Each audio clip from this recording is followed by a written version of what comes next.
हाँ जी, आप जरा अपना माइक ठीक करें, आपकी आवाज ठीक नहीं आ रही है। जस्ट अ सेकंड, मैं ये अपना ईयरफोन रिमूव कर दूं। हम्म। आप मुझे सुन पा रहे हैं आप? हाँ जी, हाँ जी, हाँ, क्या बात करेंगे आप? अच्छा, मैं ये जो कि सॉरी, मैं स्ट्रीम यार्ड में आ गया, मुझे मुताबिक भूल गया, but it was about the existence of God, कि खुदा को क्यों माना जाए, या खुदा के होने का सबूत। तो इसमें मैं थोड़ा सा अपना पॉइंट ऑफ व्यू रखना चाहूँगा। डिबेट तो मैं नहीं कर पाऊंगा क्योंकि मेरे पास उतना डिबेट का इल्म नहीं है, लेकिन जितना मुझे इन चीज़ों का समझ आया, जिस तरीके से मैंने अंडरस्टैंड किया, वो यही है इन सिंपल के खुदा को मानना इस वजह से लाजिम है कि हमारे पास कोई उसके अलावा कोई और एक्सप्लेनेशन नहीं है फॉर आवर क्रिएशन या एग्जिस्टेंस इन दिस यूनिवर्स। और अगर हम साइंटिफिक एक्सप्लेनेशंस की तरफ जाते हैं तो हम उनके ऊपर एक पक्का बिलीफ या पक्का नॉलेज क्लेम इस वजह से नहीं कर सकते क्योंकि साइंस अपने आप को तब्दील करती रहती है। जैसे आज से 100-150 साल पहले साइंस, अकॉर्डिंग टू साइंस, ये चीज यू नो साइंस की ये थ्योरी जो थी वो एक वर्केबल थ्योरी थी कि यूनिवर्स जो है वो उसकी कोई स्टार्टिंग नहीं है और इसका कोई एंड नहीं होगा। तो बट वो चीज़ चेंज हो गई। तो इस वजह से हमारे पास कोई एग्जिस्टेंस ऑफ यूनिवर्स या एग्जिस्टेंस ऑफ आवरसेल्व्स उसकी कोई एक्सप्लेनेशन नहीं है other than religions, other than God. तो मेरे ख्याल से यहाँ से हम शुरू कर सकते नहीं, हमारे पास अपने एग्जिस्टेंस की और अपने वजूद की और अपने वजूद में आने की एवोल्यूशन से अच्छी तो कोई एक्सप्लेनेशन नहीं है। और एवोल्यूशन तो But एक again- साबित शुदा चीज है, और वो तो 100% ये साबित करती है कि इंसान जो है वो पिछले 1.5-2 मिलियन ईयर्स की एवोल्यूशन का रिजल्ट है। और इंसान जो है वो उसके दिमाग में पैदा होने वाली जो खुदा का तस्वुर है वो खुद एक एवोल्यूशन का का नतीजा है, और दैट्स ऑल।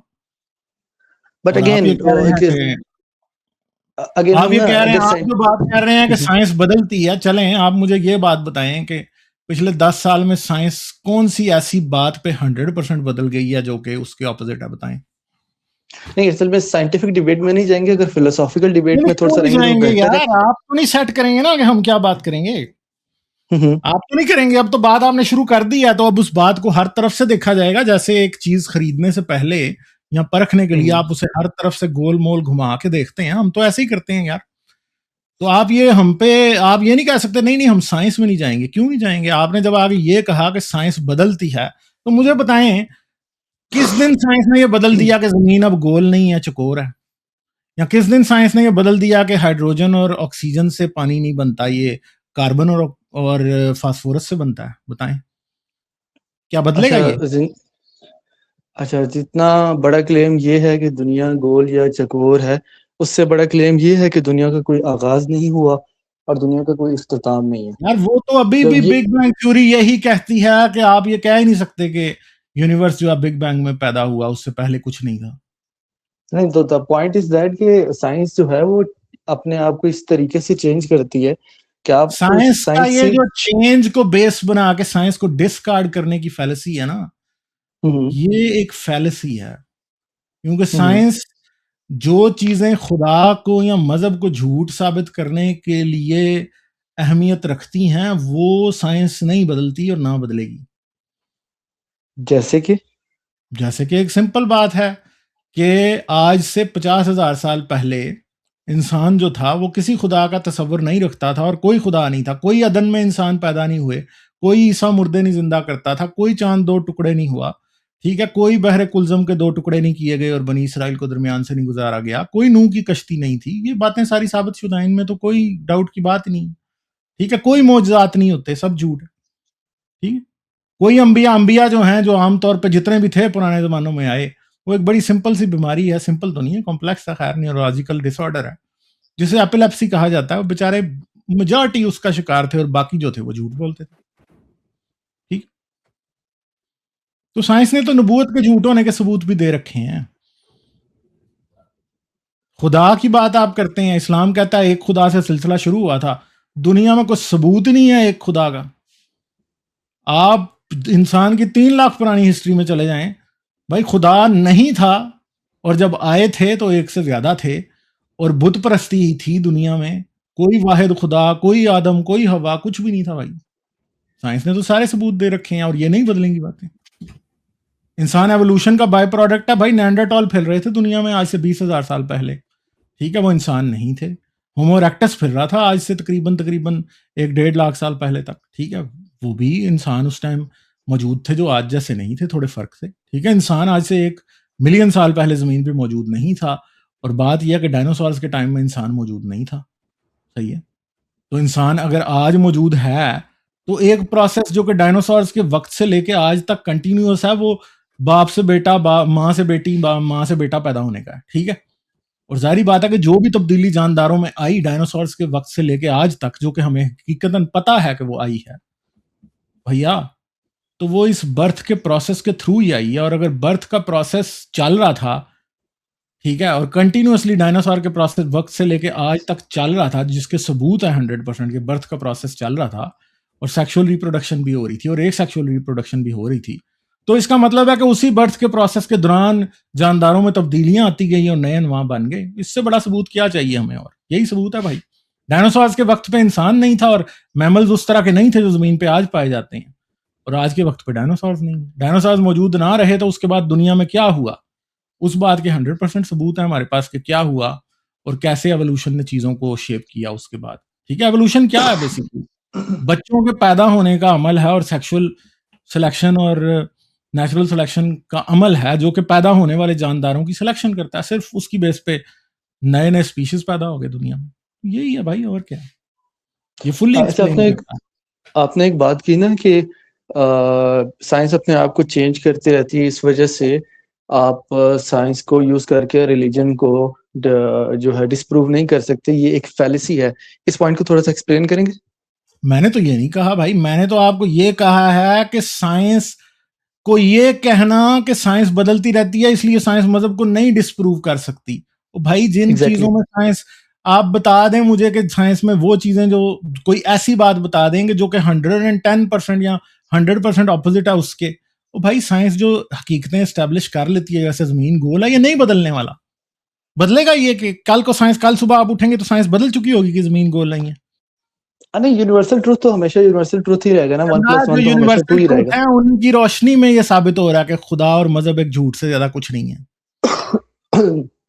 यही तो हकीकत है जो कि आपको समझने की जरूरत है, बस इतनी सी बात है। नहीं, और साइंस जो ये बदलती रहती है, ये मौलवियों का वो जाहिलाना नारा है जो कि बस जिनको साइंस की समझ नहीं है वो कहते हैं बस। मुझे ये समझ नहीं आती कि इसमें मंतक की बात क्या है, कि क्या हमें क्या कसौटी इस्तेमाल करनी चाहिए सच को जानने के लिए? क्या हमें तजुर्बात और रिप्रोड्यूसिबिलिटी इस्तेमाल करनी चाहिए, और अपना जो हमारा वर्ल्ड व्यू उसको हम बेहतर से बेहतर समझते जाएं, उसको नोट करते रहें एक्सपेरिमेंट्स करके, या एक झूठ को मान लें क्योंकि वो चेंज नहीं हो रहा? चेंज ना होना कोई स्ट्रेंथ नहीं है, कोई एक अच्छी चीज नहीं है कि आपने एक झूठ बता दिया है और उसको कोई हम चेंज नहीं कर रहे, वही स्टोरी है। बेशक जो भी हकायक जो प्रूफ निकल रहे हैं बायोलॉजी से, साइंस से, वो उसके बरक्स हैं, लेकिन हम नहीं मानेंगे।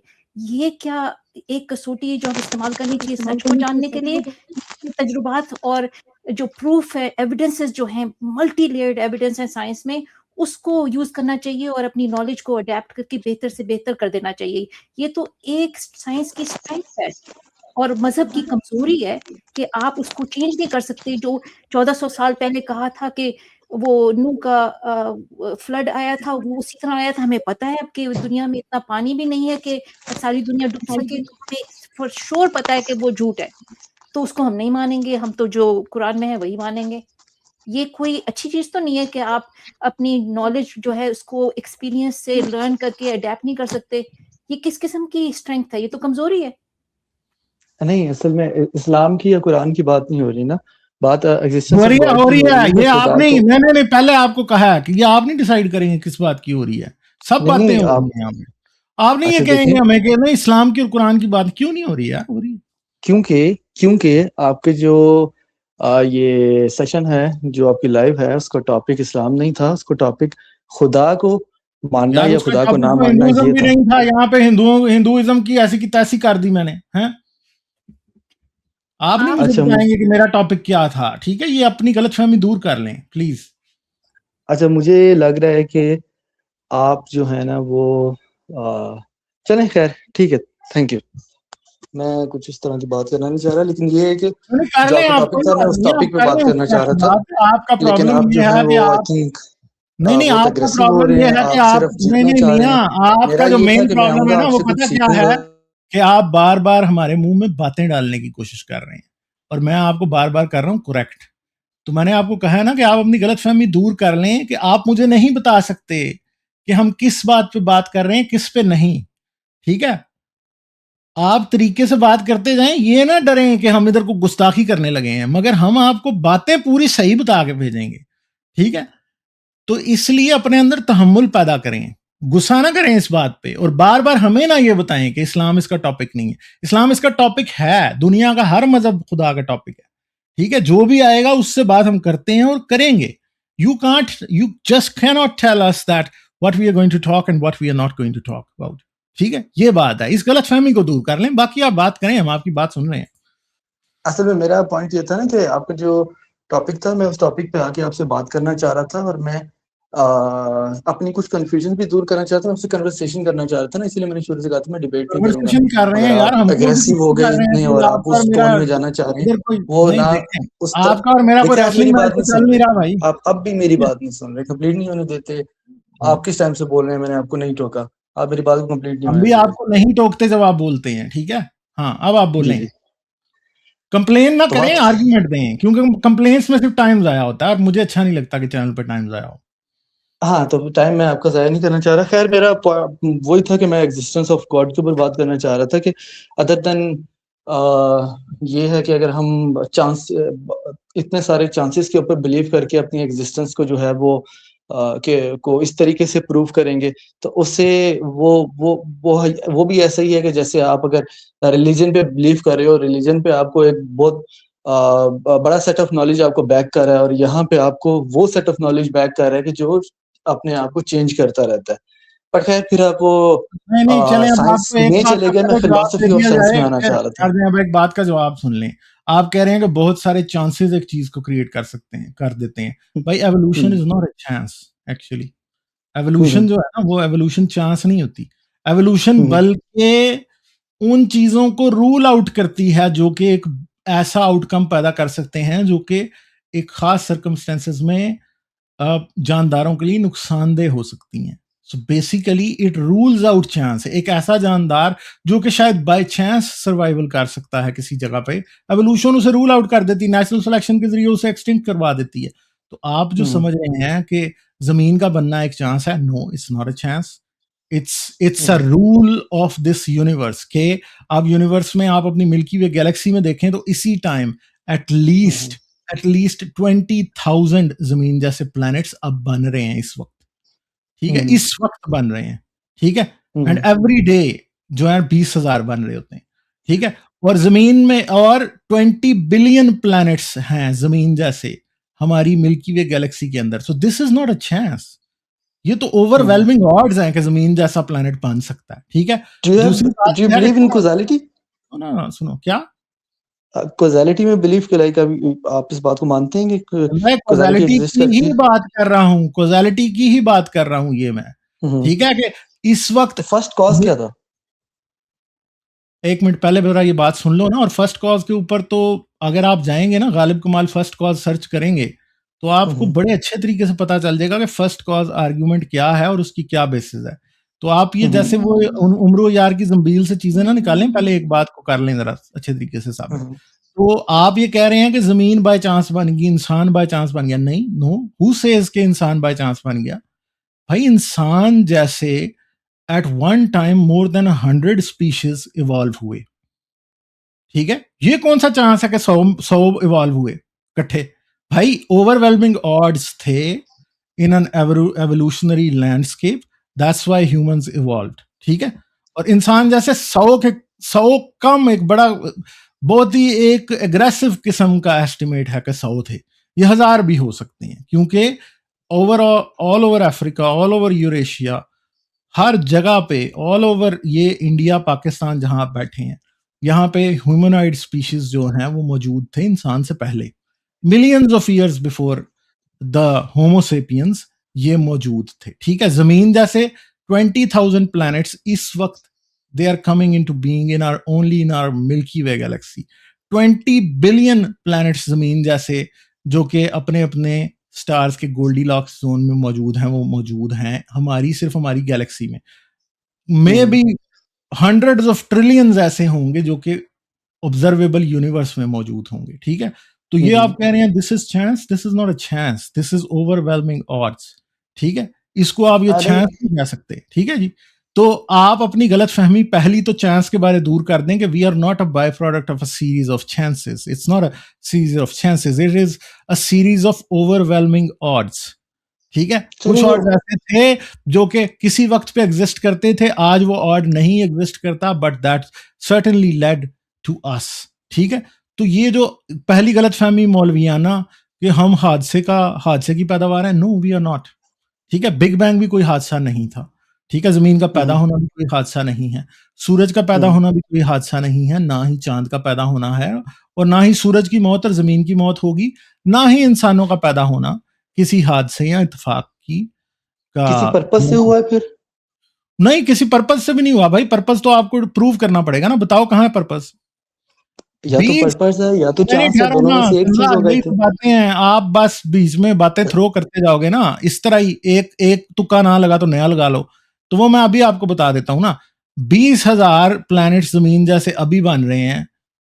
क्या पर्पस है कि बाकियों में से किसी के ऊपर भी इंसान नहीं पैदा होगा? आपका गॉड तो बड़ा ही पर्पसलेस हुआ. उसका जो पर्पस है उसकी परसेंटेज तो 1/20,000 है. That's just this is just terrible sense of purpose. बताएं मुझे. या फिर 1/2 बिलियन है पर्पस उसका इंसान को पैदा करने के लिए, पर्पस जमीन का. ठीक है, व्हाट नॉनसेंस, क्या बात आप कर रहे हैं? स्टैटिस्टिकल ऑड्स देखें, प्रोबेबिलिस्टिक ऑड्स देखें, तो आप जिसको पर्पस कह रहे हैं that's over 1/20 billion. And if we कह नहीं रहा, मैं आपसे पूछ रहा हूं. नॉनसेंस बात होगी. ठीक है, अच्छा चले, मैं कह नहीं रहा, मैं आपसे पूछ रहा हूँ, या तो पर्पस होगा या तो बाय चांस होगा. इन दोनों में से एक तो कुछ होगा भैया. जब नेचुरल लॉज एग्जिस्ट करते हैं, ठीक है, तो देन पर्पस उतना ही. लॉज कहाँ से एग्जिस्ट कर रहे हैं? हाँ, तो नेचुरल लॉज नहीं एग्जिस्ट करते. नहीं, वो बिगिन कहाँ से हुए थे? बाय चांस या बाय पर्पस? आप बताएं आपके पास क्या सबूत है कि कहाँ से हुए थे? गॉड ऑफ द गैप्स कर रहे हैं. गॉड ऑफ द गैप्स बिल्कुल कर रहे हैं. और God of the gaps is just a fallacy, और सबसे ज्यादा नॉनसेंस किस्म की फैलेसी है. आप बताइए. मेरी आवाज आ रही है? हाँ जी सर, आ रही है, जबरदस्त आवाज आ रही है. अच्छा, मैं कुछ कंट्रीब्यूट करूं डिस्कशन में? जी सर, प्लीज जरूर, we are waiting for you. ये जो हमारे कॉलर है भाई, मैं आपकी बात भी सुन रहा था. मैं तो दरअसल ज्वाइन किया था कि आज की स्ट्रीम में बहुत ही इंटरेस्टिंग और भी कॉलर्स आए हैं, और उनके भी पॉइंट्स पे बड़ी अच्छी फॉलो अप डिस्कशन हो सकती है अगर गालिब की स्ट्रीम एंड ना करे, क्योंकि Ghalib is very close to finishing his stream. अच्छा, अब आप आए हैं तो अब आपसे बात हो रही है. मैं 2-3 बातें करूंगा, और फिर ये है कि हम इस डिस्कशन को कंटिन्यू भी रख सकते हैं. पहली बात ये है कि इस बात को समझें, जो बेसिक एक आई थिंक जहां क्लैरिफिकेशन की जरूरत है, और मैं समझता हूं कि बहुत सारे लोगों को ये कंफ्यूजन लगता है, और लिहाजा मैं आपको पिन पॉइंट करके ऑन द स्पॉट रखने की कोशिश नहीं कर रहा. आप अपने नजरिए से पूरी दयानत से ही शायद चीजों को इन्वेस्टिगेट कर रहे हैं. लेकिन एक कंफ्यूजन जो बहुत ज्यादा लगता है कॉमनली, हम इसको पहले भी एड्रेस कर चुके हैं, ये कि जी साइंस जो है वो चेंज करती है.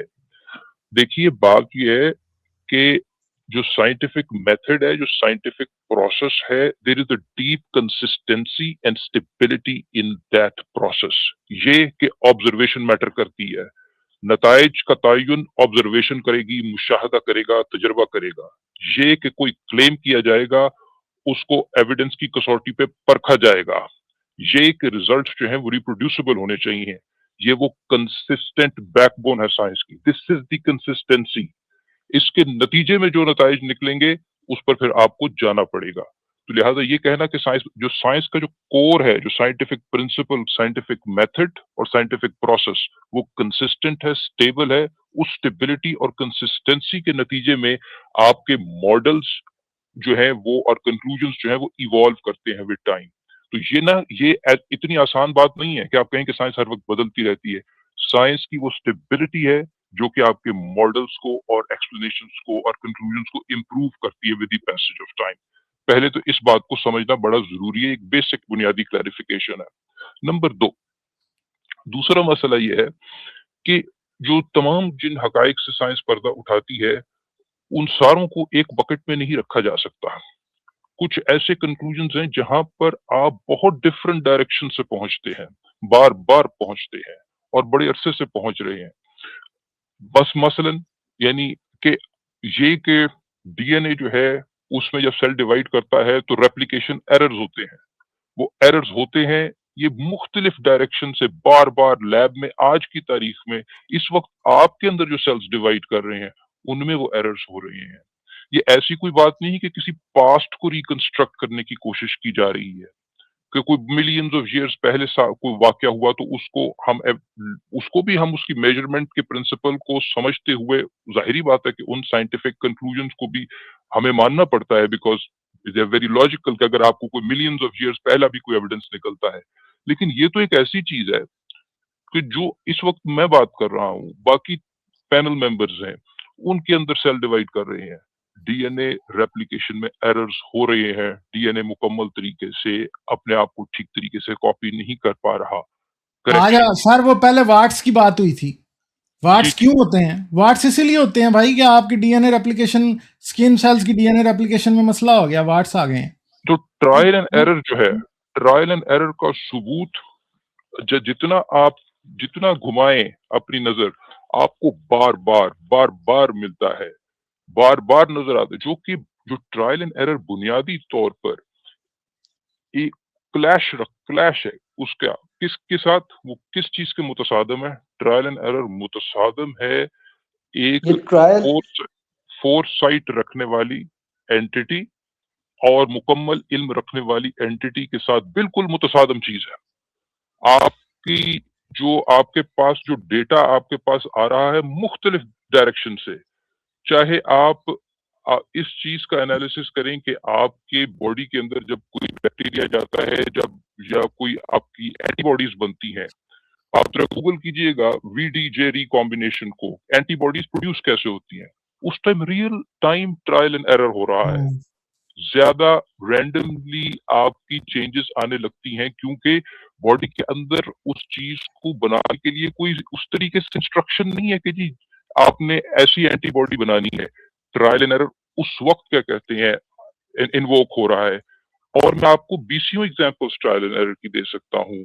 अगर आप ऐसा समझे कि मैं आपका पॉइंट आप समझ गया, मैं आपका पॉइंट समझ लेकिन गया। मैं मैं आपको आपकी बात मल्टीपल एग्जांपल्स और देता हूँ जो आसान एग्जांपल्स हैं। आपको ये तो पता ही होगा कि जो एक एवरेज इजैक्यूलेट है, ठीक है, उसमें सॉरी व्हाट? अप्रोक्सीमेटली जो जब जब जब स्पर्म खारिज होता है उसमें ऑन एवरेज 186 मिलियन स्पर्म्स होते हैं।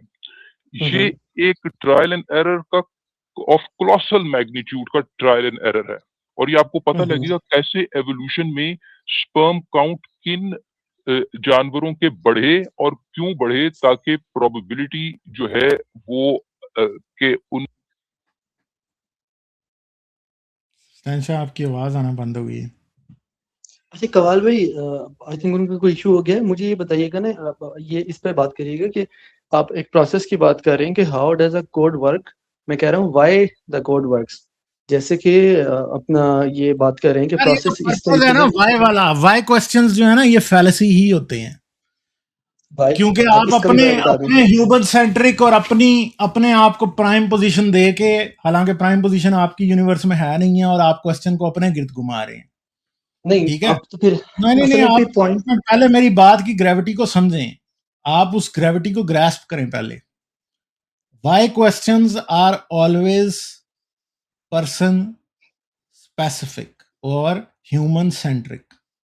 ठीक है, अच्छा जी, जमीन पे क्यों ऐसे हालात हैं कि वो बिल्कुल हमारे मुताबिक है?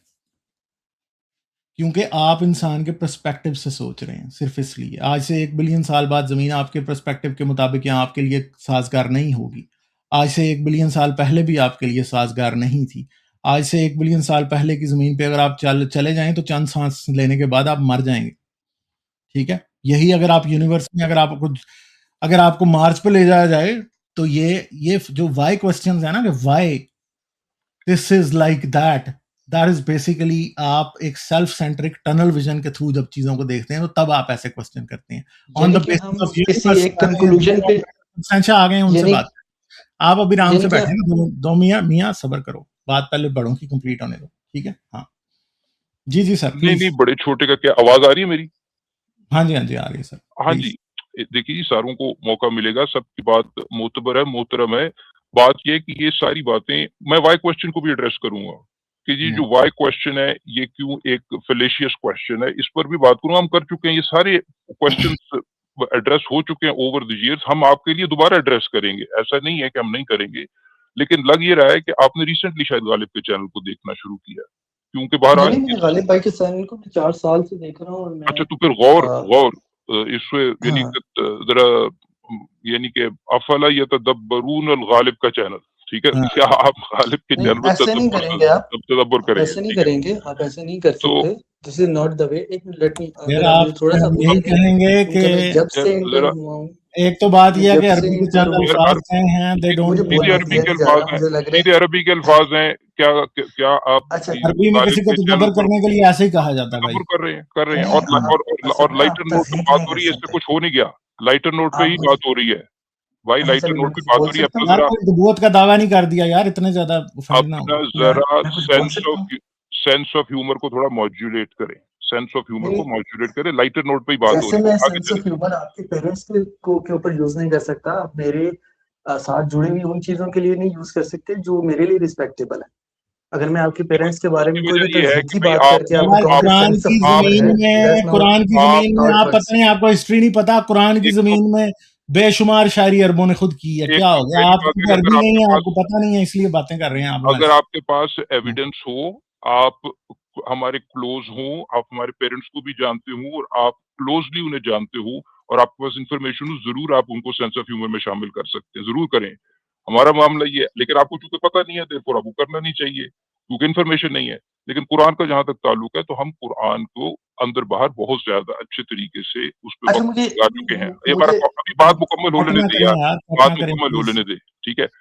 बात ये है कि जो ट्रायल एंड एरर का जो फंडामेंटल कॉन्सेप्ट है, यहाँ पे बिल्ड कर रहा था कि वो एक ऐसी ज़ात जिसके पास मुकम्मल इल्म है, जो अलीम कुल है, उसके साथ बुनियादी लेवल पर मुतसादम है। आपको मैं ट्रायल एंड एरर की और 6 एग्ज़ाम्पल्स दे सकता हूँ। ये सिर्फ स्पर्म्स में नहीं है कि 186 मिलियन का काउंट है, और आपको एवोल्यूशनरी हिस्ट्री मिल जाती है कि कैसे ये इवॉल्व हुआ है। वरना तो अगर ये ऐसे ही है कि आप हर तरफ तीर चला दें, कहीं न कहीं तो लगेगा।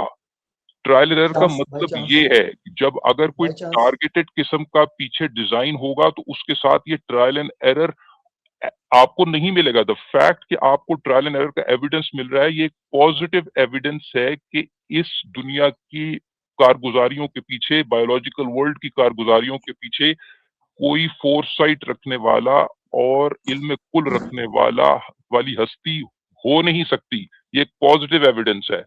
आप नंबर ऑफ एग्स को ले लें, जब एक बच्ची अपने माँ के पेट में होती है, उसकी अपने अंदर उसकी ओवरी में 7 मिलियन एग्स होते हैं जब वो खुद फीटस में होती है।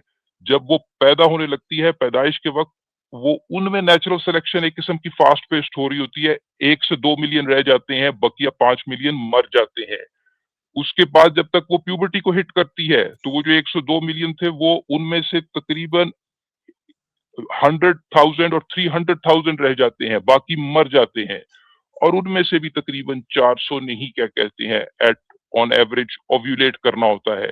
उनमें से असल भी में ना चंद चंद ने ही कॉन्सेप्ट कॉन्सेप्ट मैं असल में कोई समझ बात गया हूँ, नहीं हो। ट्रायल एंड यार आप एरर के बात कॉन्सेप्ट में में समझ यार गया, मैं मैं आप आपको एक्सप्लेन करना एक चाह रहा हूँ। मिनट मैं ऐसे नहीं मैं कर सकते आपको यार जो आप ओवरवेलमिंग एग्जाम्पल्स हैं, जो ओवरवेलमिंग एग्जाम्पल्स हैं नेचर में, जो कि फुटप्रिंट्स हैं कि इसके पीछे कोई ऐसी ताकत जिसके पास मुकम्मल इल्म है और मुकम्मल ताकत है, वो उसके खिलाफ जो पीसेस ऑफ एविडेंस है, मैं आपको उनकी बोहतात का अंदाजा दिला रहा हूँ। ये बात दुरुस्त है कि एक एविडेंस भी काफी है उसको काउंटर करने के लिए, लेकिन मैं आपको ये बता रहा हूँ वो एविडेंस जिस बोहतात में मौजूद है, उसका अंदाजा दिलाने की जसारत कर रहा हूँ। अगर आप समझें कि जिसको आप मिसकैरेज कहते हैं ना, कि जो मिसकैरेज वो एक नेचुरल अबॉर्शन है, वो खुद इवॉल्व किया हुआ है कि जब आपकी छोटी मोटी जेनेटिक एबनॉर्मेलिटीज होती हैं तो माँ का सिस्टम खुद उसको अबॉर्ट कर देता है, जिसको हम मिसकैरेज कहते हैं। आपका जेनेटिक कोड की बात कर रहे हैं, जेनेटिक कोड को जो आप पढ़ेंगे उस कोड के अंदर ऐसी खुसूसियात और प्रॉपर्टीज हैं जो कि एक मुकम्मल इल्म रखने वाली किसी पीछे एंटिटी के मुकम्मल तौर पर मुतसादम है। उस कोड में वो कोड जो रेप्लिकेट कर रहा है उसमें errors and trial and error वो अपनी जगह दुरुस्त बात है, लेकिन उस कोड में रिडंडेंसी है। रिडंडेंसी का क्या मतलब होता है? रिडंडेंसी का मतलब यह है कि एक से ज्यादा कोडॉन यानी एक से ज्यादा ट्रिपलेट जो है वो एक ही अमीनो एसिड को कोरिस्पॉन्ड करते हैं। इसको रिडंडेंसी ऑफ कोड कहते हैं। रिडंडेंसी का कॉन्सेप्ट अगर इंसान की बनाई हुई चीजों में देखें तो उसमें तो आपको लगता है कि चूंकि इंसान के इख्तियार में हर चीज नहीं है, वो अपनी बनाई हुई चीजों की फॉल्ट को पूरे तरीके से प्रिडिक्ट भी नहीं कर सकता। लिहाजा जहाज में एक इंजन की बजाय 2 इंजन होने चाहिए। हो सकता है 2 इंजनों की बजाय 4 इंजन होने चाहिए कि एक खराब हो गया दूसरे का बैकअप हो, दूसरा खराब हो गया तीसरे का बैकअप हो। एवोल्यूशन में आपको रिडंडेंसी नजर आती है। क्यों? क्योंकि in the absence of a super power redundancy is a feature. Redundancy evolve करेगी, इसको रोका नहीं जा सकता क्योंकि इससे सर्वाइवल एडवांटेज मिलेगा। रिडंडेंसी जैसे कॉन्सेप्ट को एक मुकम्मल इल्म रखने वाली हस्ती के साथ अलाइन करना इम्पॉसिबल सी बात है। ठीक है, और बहुत सारी और भी चीजें। अच्छा, अब मैं वाई क्वेश्चन की तरफ आ जाता हूं। वाई क्वेश्चन जो है वो देखिए कि जो वाई क्वेश्चन पूछ के ही आप ये इम्प्लाई कर रहे होते हैं कि इसके पीछे किसी का कोई इंटेंशन है या पर्पस है। अदरवाइज जो सीक्वेंस ऑफ इवेंट्स जो कि फर्दर सीक्वेंस ऑफ इवेंट्स को एक्सप्लेन कर रहे हैं वो उस वाई का आंसर है। वो उस वाई का आंसर है कि आपके मसलन स्पर्म काउंट इतना ज्यादा क्यों होता है, और मैं आपको वो हम ज्यादा डिटेल में जाएंगे कि क्यों होता है। सिर्फ ये बात नहीं कि जी आपने टारगेट स्पेसिफिसिटी को बढ़ाना है, लेकिन आप ये बता सकते हैं कि भाई चूंकि जब चीजें रेप्लिकेट करती हैं तो एक दूसरे की कॉपी, परफेक्ट कॉपी बनाना मुश्किल काम है। एग्जैक्ट फोटो कॉपी करना मुश्किल काम है टू द लास्ट डिटेल। लिहाजा थोड़ी थोड़ी तब्दीलियां होंगी हर कॉपी के अंदर। जब तब्दीलियां होंगी तो इसका मतलब है कि वो अपनी सर्वाइवल कैपेबिलिटी के हिसाब से मुख्तलिफ होंगी, वो एग्जैक्ट कॉपीज नहीं होंगी। जब वो अपनी सर्वाइवल कैपेबिलिटी के हिसाब से मुख्तलिफ होंगी तो जाहिरी बात है कि अगली जनरेशन में उनके डिसेंडेंट्स ज्यादा होंगे। इसी का नाम नेचुरल सिलेक्शन है। ये मैंने सिर्फ आपको बेसिक आर्ग्यूमेंट नेचुरल सिलेक्शन का क्लियर किया है। तो लिहाजा आपके पास इस तरह की वेरिएशंस जो कि आपकी आपको सर्वाइवल एज देती हैं, उन्होंने इवॉल्व करना ही करना है।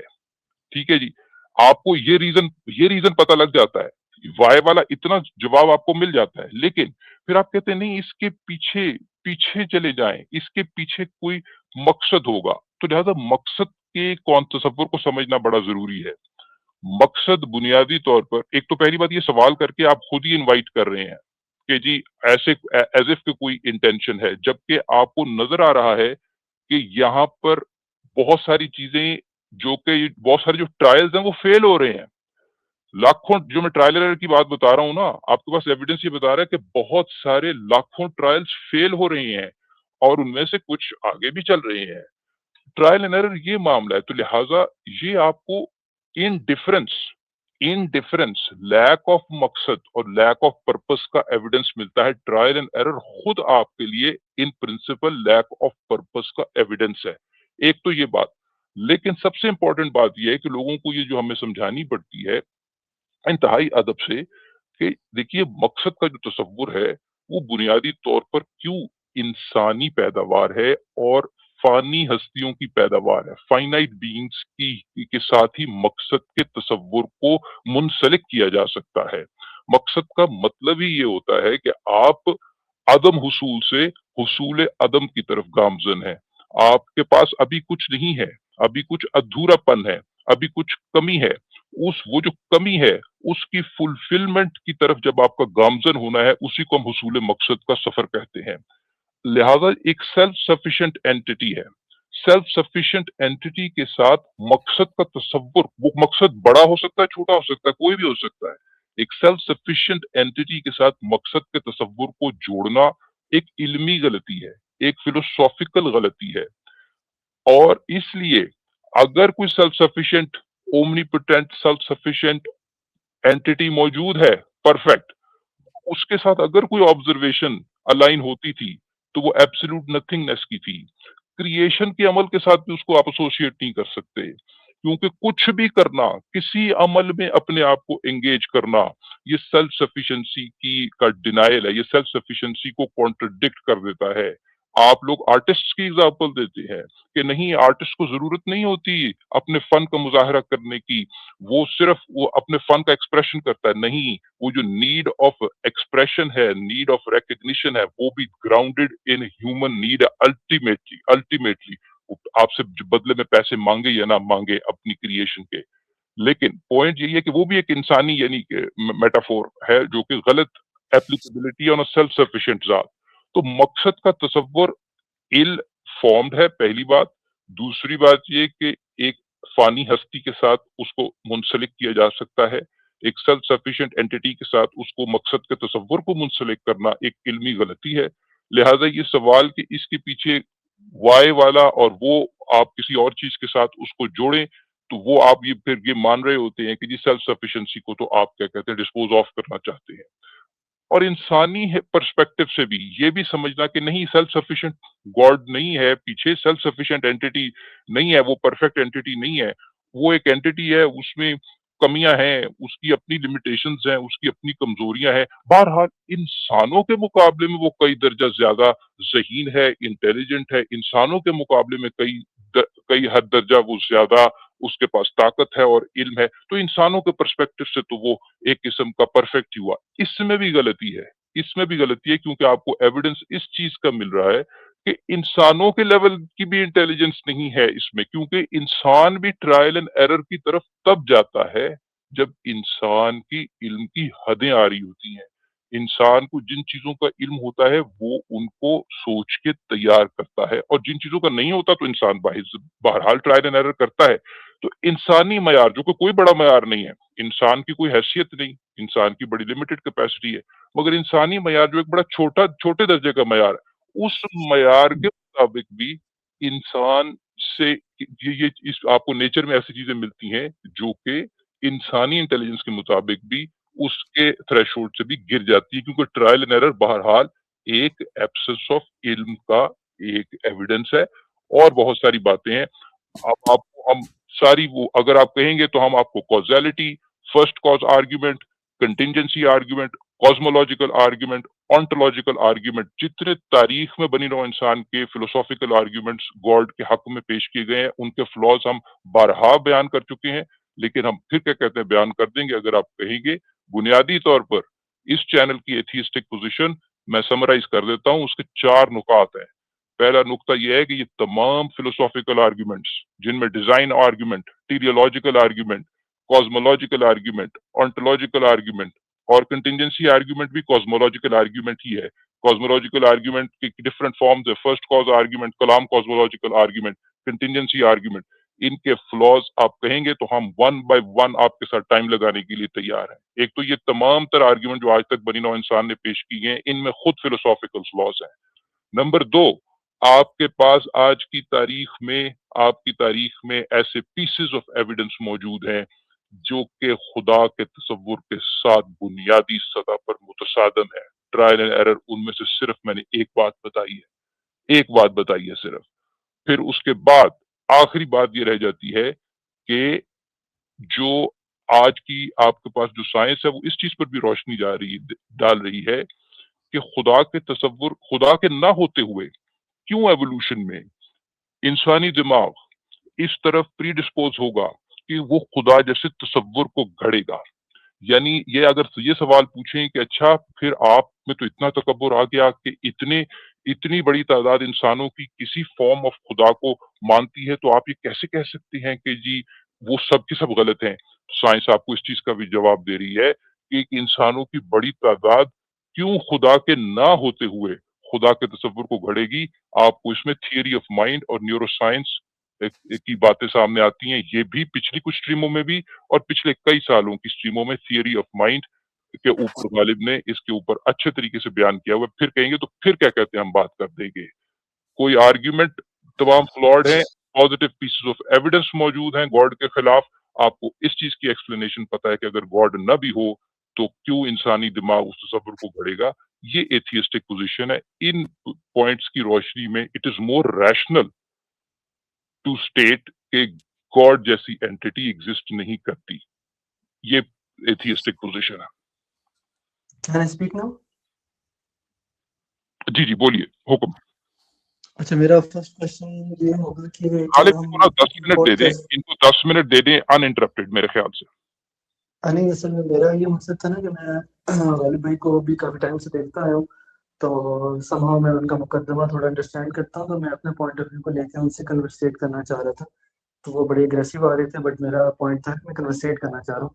जैसे आपने काफ़ी सारी चीज़ें मुझे बयान करने की कोशिश की है, बयान इन द सेंस कि आपने मुझे समझाने की कोशिश की है, तो वो बड़ा एक अच्छा रहा था। तो उसी में अगर मेरा पहला क्वेश्चन ये है कि हम क्या बैक एंड फोर्थ कर रहे हैं या हम लाइक एक मोनोलॉग टाइप के 5 मिनट आप बोल रहे हैं 5 मिनट मैं बोल रहा हूँ। मेरा ख्याल तो है अभी मैं हम आगे जा रहे हैं क्योंकि हमारे पास अब टाइम नहीं है। आप फिर नेक्स्ट टाइम आ जाना, ठीक है, बात कर लेंगे आपसे। ठीक है, बड़ी लंबी बात होगी। अच्छा, चलो मेरा एक लास्ट क्वेश्चन है, उसका आंसर कर दें कि जैसे आपने कहा कि नेक्स्ट ट्रायल टाइम आ एंड जाना एरर यार, वाली जो लेके चीज़। सारे क्वेश्चन जो पीछे आंसर किए हैं काफी नहीं है। अगर अभी वो नया क्वेश्चन आएगा तो फिर अगले क्लोजिंग नहीं, वो आप रिमार्क्स क्वेश्चन अगर आपको क्लोजिंग रिमार्क्स देना चाहते हैं अनइंटरप्टेड, पहली बात ये कि ये डिबेट तो हो नहीं रही जो आप ऐसे कह रहे हैं कि ये बैक एंड फोर्थ है या क्या है। आपको टाइम देंगे, आप उस अपने टाइम में बात करें। मैं यही कह रहा हूँ कि अगर आपको क्लोजिंग रिमार्क्स देने हैं तो जितना टाइम लेना है वो क्लोजिंग रिमार्क्स दे दें, हमें बता दें कि कब आप खत्म करेंगे बात को, और फिर हम आगे चलेंगे और आपको इंटरप्ट नहीं करेंगे। आप बताइए, वो क्लोजिंग रिमार्क्स दीजिए। सर मैं क्लोजिंग रिमार्क्स तो मैं ऐसे क्या दूंगा, लेकिन मेरा जो पॉइंट ऑफ व्यू है वो इस चीज़ को देखना ऐसे ही है कि जैसे आपने कहा कि ट्रायल एंड एरर जो है वो ट्रायल एंड एरर के प्रोसेस के थ्रू गुजरते हैं, काफ़ी सारी चीज़ें हो रही हैं, और ये हमें इससे ये सबूत भी मिलता है कि इसके पीछे कोई क्रिएटर नहीं है, क्योंकि अगर क्रिएटर होता तो उसको ट्रायल एंड एरर वाले प्रोसेस से गुजर के ये सब चीज़ें करने की ज़रूरत नहीं थी। और आपने टोटली वो सारी चीज़ों को एक्सप्लेन किया, बट फिर क्वेश्चन वहीं पे ये चीज़ आती है कि like either it's chance, either it's on purpose. अगर इट्स चांस, तो हाउ इज इट पॉसिबल कि बिलियंस ऑफ चांसेस से गुजर को मल्टीप्लाई करके फिर बिलियंस ऑफ चांसेस, फिर multiply by billions of chances, तो वो इतने ज्यादा चांसेस होने के बाद एक ह्यूमन इस फॉर्म में आ गया, और और यूनिवर्स इस फॉर्म में आ गया, और मतलब कि like this does not sound same ना। और अब जो एक्सप्लेनेशन इससे बेहतर ये है कि अगर आपको, मेरे ख्याल से जो बेहतर आपको देनी चाहिए, जो कि मेरी नहीं होगी, वो दैट वुड बी कि कोई फर्स्ट कॉज होगा, बट हम ये नहीं कह सकते कि वो फर्स्ट कॉज जो है, वो जो फर्स्ट कॉज है वो गॉड है, या तो फिर वो या तो भी जितने भी रिलीजन्स हैं वो जो मुकदमा रख रहे हैं कि वो फर्स्ट कॉज हमारा गॉड है, वो मुकदमा उनका गलत है। तो अगर कुछ ऐसी प्रेजेंटेशन हो तो वो कुछ बेहतर है इससे कि नहीं कोई कॉज ही नहीं है लाइक, और सब चांसेस पे हो रहा है। या तो ये हमें देखना पड़ेगा चांस है, पर्पस नहीं है, चलो चांस है, लेकिन इतने ज्यादा चांस। ये आपकी ना एक गालिब फॉल्स डायकोटमी है और एक विशफुल थिंकिंग है। सर आगे चलते हैं, बस इनसे बहुत लंबी बहस होगी, घंटा दे दिया इनको। हाँ, और मैं एड्रेस कर देता हूँ। नहीं बहस नहीं हुई, बहस होती है बैक एंड फोर्थ, बहस का मुझे मौका नहीं मिला। और आप सबर, पहली तो बात यह है कि ये फॉल्स डायकोटमी है और विशफुल थिंकिंग की फॉल्स डायकोटमी है कि आप समझते हैं कि यहाँ तो सिर्फ हर चीज बाय चांस हो सकती है या पर्पसफुल हो सकती है। पर्पस के बारे में सब्सटेंशिया ने भी बता दिया, मैंने भी बता दिया कि भाई पर्पस एक सेल्फ सेंट्रिक व्यू है और बहुत ही शॉर्ट होता है। एक बात यह है कि अगर आपको लगता है कि दुनिया का कोई पर्पस है तो आज से 2 बिलियन साल पहले आपको जमीन पे ले जाएं तो आपको कुछ भी आसपास नजर नहीं आएगा। तो फिर पर्पस वाला सवाल वहां पे रख दें तो फिर तो क्या वारगी और क्या वारगी का शोरबा और फिर क्या वीराना और क्या वीराने की सरगोशियां, वहां पे कोई मतलब जो है ना आपको पर्पस दिखाई नहीं देगा। तो जो आपका पर्पस का क्वेश्चन है वो एक बहुत ही लिमिटेड टाइम फ्रेम में रखा हुआ है, एक लिमिटेड सी सोच का, टनल विजन का चांस है चंदा चांस। और मैं आपको वही तो कह रहा हूं कि फॉल्स डायकोटमी जो आप वो क्रिएट कर रहे हो ना वो असल में नेचुरल नहीं है और वो रियलिस्टिक नहीं है। ठीक है, अगर आपको लगता है कि वो चांस है या फॉल या वो बाय पर्पस है, तो फिर आप जाइए और आप उस 2 बिलियन साल पहले की ज़मीन पे खड़े होकर यही सवाल कीजिए, आपको जवाब मिल जाएगा। मगर उसके लिए थोड़ा-सा इंट्रोस्पेक्ट करना पड़ता है और थोड़ा-सा थॉट एक्सपेरिमेंट करना पड़ता है, और वो आई थिंक कि आप रेडी नहीं हैं करने के लिए। दूसरा क्वेश्चन, दूसरी बात जो बड़ी सिंपल सी है, वो ये है कि आप जो डायकोटमी क्रिएट करने की कोशिश कर रहे हैं कि या तो चांस है या पर्पस है, भाई एवोल्यूशनरी सेंस में ना तो चांस होता है ना पर्पस होता है, सिलेक्शन होती है। और सिलेक्शन नेचर के लॉज के और नेचर का नेचर से क्लैश के आखिर में जो भी इक्विलिब्रियम बनता है वो आगे चलता जाता है। वो इक्विलिब्रियम बड़ा फाइन ट्यून्ड भी हो सकता है और वो इक्विलिब्रियम बड़ा स्टेबल भी हो सकता है, और वो इक्विलिब्रियम किसी भी पॉइंट पे जाके अनस्टेबल होके उससे lower form of energy, lower energy state में भी जाके सेटल हो सकता है। और ऐसा भी हो सकता है कि वो इक्विलिब्रियम का जो प्लेन है वो किसी इस तरह से डिस्टर्ब हो के उस इक्विलिब्रियम की पूरी सेंस ही ब्रेक हो जाए। तो मसला ये है कि इक्विलिब्रियम के बारे में सोचें और फिर आगे आपको बातें समझ आएंगी। अभी मैं सब्सटेंशिया से इस बारे में बात करूंगा, आप हमें दें इजाजत। जी सर, प्लीज सर, सॉरी जी, मैंने अगर आपको वो सुन रहे हैं तो भाई हाँ सुनते रहिए। मैं इसकी भी वजाहत कर देता हूँ कि गालिब ने बड़े अच्छे अंदाज में बयान किया कि ये एक फॉल्स डाइकोटमी है, कि ये क्यों ये एक फिलोसॉफिकल गलती है कि purpose, if not purpose then chance, कि ये दो चीजें एक दूसरे के साथ डाइकोटमस और टू पॉसिबिलिटीज हैं। क्यों ये एक फिलोसॉफिकल गलती है? आप फिलोसफी में मानते हैं ना? बात यह है कि जो अव्वल तो ये कि तमाम तर एविडेंस वो हमें ऑलरेडी ये बता रहा है कि पर्पस तो नहीं है, ठीक है? तो पर्पस तो कम से कम नहीं है, ठीक है? अच्छा, ये बात तो हो जाती है। दूसरी तरफ जो चांस है, इसको पर्पस की जिद को, पर्पस एक अगर सर्कल है, उस सर्कल से बाहर किसी चीज को चांस कहना, वो क्यों गलती है? वो इस वजह से गलती है कि चांस के अंदर ये एक, क्योंकि आपको मैथमेटाइज करना पड़ेगा डिस्कशन को, जरा जरा क्वांटिफाई करना पड़ेगा, स्पेसिफाई करना पड़ेगा कि जी चांस किसे कहते हैं। चांस आप की भी डिग्रीज हो सकती है। जब आप ये कहते हैं कि जी कोई number of certain number of possibilities हैं, जो जो अल्टीमेट लेवल ऑफ चांस है, जो लोग गलती करते हैं फाइन ट्यूनिंग आर्ग्यूमेंट्स में भी, वो ये कहते हैं कि जी वो कहीं ना कहीं बीच में एक अजम्पशन बीच में इंजेक्ट करते हैं कि जो लाइकली पॉसिबिलिटीज हैं वो तमाम इक्वली लाइकली हैं। चांस में जो लाइकली पॉसिबिलिटीज हैं उनका इक्वली लाइकली होना, यानी ऐसा भी हो सकता है, ऐसा भी हो सकता है, ऐसा भी हो सकता है। मोमो ने एग्जांपल दी थी उसकी एक डाइस की कि जिसके 6 फेसेस हैं, और अगर वो अनलोडेड है, अनबायस्ड है, तो 6 में से किसी फेस के आने की प्रोबेबिलिटी बराबर है, तो आप कहते हैं 1/6 है। बात यह है कि पर्पस का की जो जिद है वो ये नहीं है कि प्रोबेबिलिटी 1/6 है या एक, there are many ranges of different probabilities. आपको नहीं पता है कि उनकी यूनिफॉर्म प्रोबेबिलिटी है, तमाम चीजों की प्रोबेबिलिटी बराबर है, क्योंकि ये भी समझना कि तमाम चीजों की प्रोबेबिलिटी बिल्कुल बराबर है, ये अपने अंदर एक और मसला है। लेकिन कोई कोई किसी चीज का पीछे पर्पस है, इंटेंशन है या नहीं है, इसके ना होते हुए भी चीजों की प्रोबेबिलिटीज जरूरी नहीं है कि वो तमाम पॉसिबिलिटीज की प्रोबेबिलिटीज बराबर हो। और अगर वो प्रोबेबिलिटी बराबर नहीं है, अगर वो उसमें कोई पॉसिबिलिटी ज्यादा लाइकली है, तो सिर्फ उसकी लाइकलीहुड की ज्यादा होने की बुनियाद पर आप पीछे पर्पस इन्फर नहीं कर सकते। अगर आप मैथमेटिक्स को पढ़ते हैं, स्टूडेंट है उसके, मैं एक बड़ा अदना सा सरफेस लेवल का मामूली सा तालिब इल्म हूं, आपको स्टेटिस्टिक्स और मैथमेटिक्स में सेंट्रल लिमिट थ्योरम का पता होगा। नहीं पता तो उसको गूगल कर लीजिए। सेंट्रल लिमिट थ्योरम ये है कि अगर आपके पास कुछ ऐसे वेरिएबल्स हैं जो बिल्कुल ही रैंडमली डिस्ट्रीब्यूटेड है, यानी बिल्कुल यूनिफॉर्मली डिस्ट्रीब्यूटेड है, उनकी कोई डिस्ट्रीब्यूशन हो सकती है। यूनिफॉर्म डिस्ट्रीब्यूशन का मतलब यह है कि एक रैंडम वेरिएबल है, वो कोई भी वैल्यू ले सकता है। फर्ज करें किसी रेंज में कोई वैल्यू ले सकता है। तो अगर ये एक्यूमुलेट कर रहे हैं variables with the passage of time, तो होगा ये कि with the passage of time जो बहुत सारे रैंडम वेरिएबल्स जब आपस में ऐड होंगे तो उनकी जो डिस्ट्रीब्यूशन है वो आपकी वो नॉर्मल शेप लेने लगती है, जिसको नॉर्मल कर्व बोलते हैं या बेल शेप्ड कहते हैं या जिसको गाउसियन डिस्ट्रीब्यूशन कहते हैं। आपने सुना होगा कि या देखा होगा कि उसके दोनों एक्सट्रीम्स पर उसकी प्रोबेबिलिटी गिर रही होती है और सेंटर में जो उसका मीन होता है उसकी प्रोबेबिलिटी मैक्सिमम होती है। यानी बिल्कुल रैंडम वेरिएबल से स्टार्ट करते ऑटोमेटिकली ये चीज इमर्ज करती है।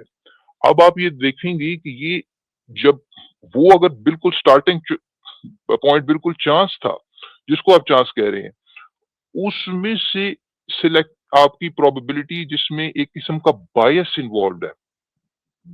मीन की प्रोबेबिलिटी वो जो सेंटर में जो आपको अगर बल्ज नजर आ रहा है किसी गाउसियन डिस्ट्रीब्यूशन का, वो एक किस्म का बायस है ना, कि अगर उसमें से रैंडमली चीज ड्रॉ होगी तो ज्यादा लाइकली है कि ज्यादा सैंपल वहां से निकलेंगे। ये मतलब होता है बायस का। तो वो बायस खुद ही इमर्ज करता है, पर्पस और नो पर्पस। तो लिहाजा पर्पस की जिद को समझना कि चांस है, इसको मामले की तह में घुसना पड़ेगा, मजीद तहें इसकी आपको खोदनी पड़ेगी कि क्या मतलब होता है चांस का।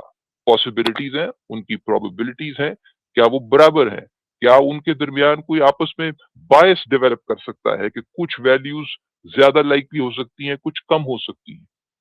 ये सारी पॉसिबिलिटीज आपके पास हैं पर्पस के सर्कल से बाहर। तो पर्पस का की जिद जो है वो चांस नहीं है। तो ये बात बहुत सारे लोग हैं वो ये इस तरीके से फ्रेम करते हैं आर्ग्यूमेंट को, या तो यूनिवर्स के पीछे पर्पस है या फिर ये नाजरीन बिल्कुल एक हादसा है। ठीक है, ये अक्सर आपने सुना होगा, अक्सर लोग इस तरीके से फ्रेम करते हैं। ये सबसे बड़ा अकली हादसा है इस तरह से बात करना। ठीक है, अकल की हादसाती मौत हो जाती है जब आप पर्पस और हादसे को, चांस को डाइकोटमाइज करते हैं और ज्यादा गहराई से इसमें नहीं उतरते। ठीक है जी, तो मेरे ख्याल से बड़ी लंबी बात हो गई है और बहरहाल और भी बहुत सारी बात एक कॉलर है, बस और जिनको आज लेना है, बहुत ये अच्छी थी। एजाज